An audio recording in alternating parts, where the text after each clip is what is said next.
sin. I will fall into haram. And they could care less. So he speaks to his mom, Mom, I'd like to marry such a so-and-so girl. She's the sister of my friend.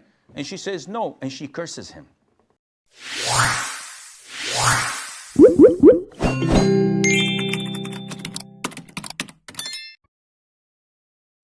Abu Yusuf from Saudi Arabia, he is telling about an issue that is reoccurring so many times.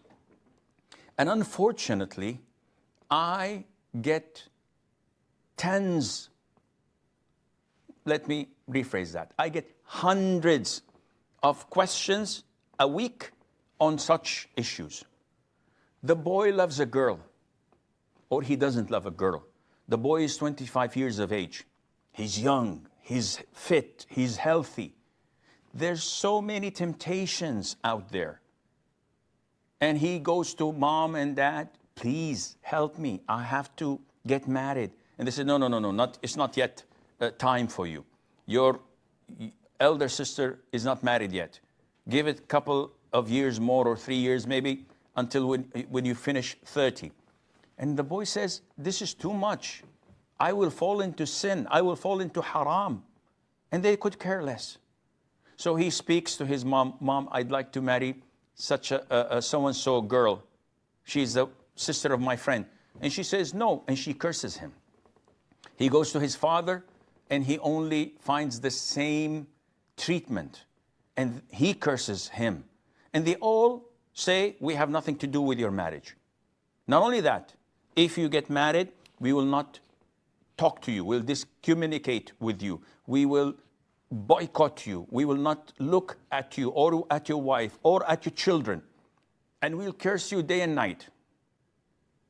Well, sad news is, most of the boys could care less, because the father and the mother are transgressing against their son. They're committing a major sin when they stop him from marrying. They said, no, we paid for his education. Yes, but you did not enslave him. He must marry the woman we choose for him. Wrong. He's not obliged to marry whomever you choose for him. If the father says, no, he has to marry the woman I choose for him. Akhi, you want him to marry such a girl? You go ahead and marry her. Let him choose. He's the one who's going to live with her for the rest of his life. You don't get to choose for him. And it's none of your business as a father or as a mother to control your son's life like this. Then I will curse him. Akhi, curse him from here till the day of judgment. It would not even reach the lower heaven, because you are zalim.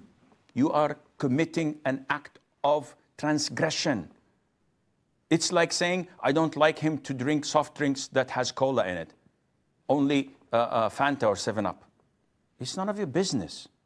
This is his preference. He drinks whatever he wants. He marries whomever he wants. He's a man. He doesn't need your approval or consent. But out of respect and being dutiful, he is trying to put some sense into your heads.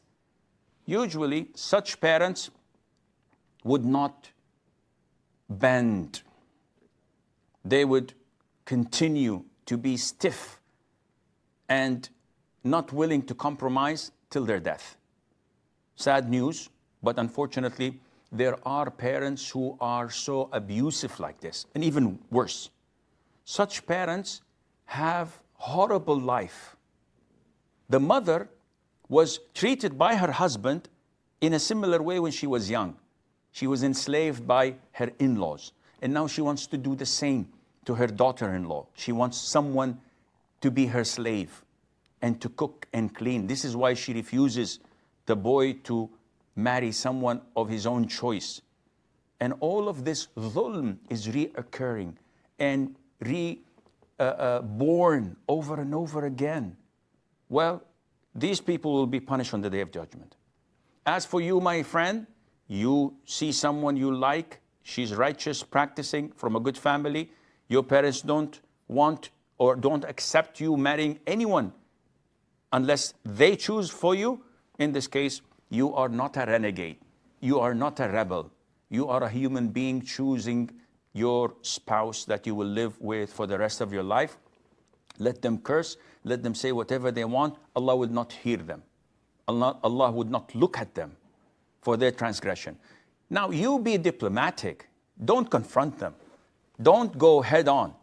Try to be diplomatic, dutiful. Keep on calling them even after years and years of boycotting you. But you have to remember that they are your parents and your gateway to paradise. They're wrong. They're transgressing. They're sinful without any question. But again, this does not give you the justification or the reason to boycott them in exchange and not to talk to them. No. Keep trying your level best. Maybe dua in your sujood that Allah softens their heart. But at the end of the day, akhi, go and get married and don't look back.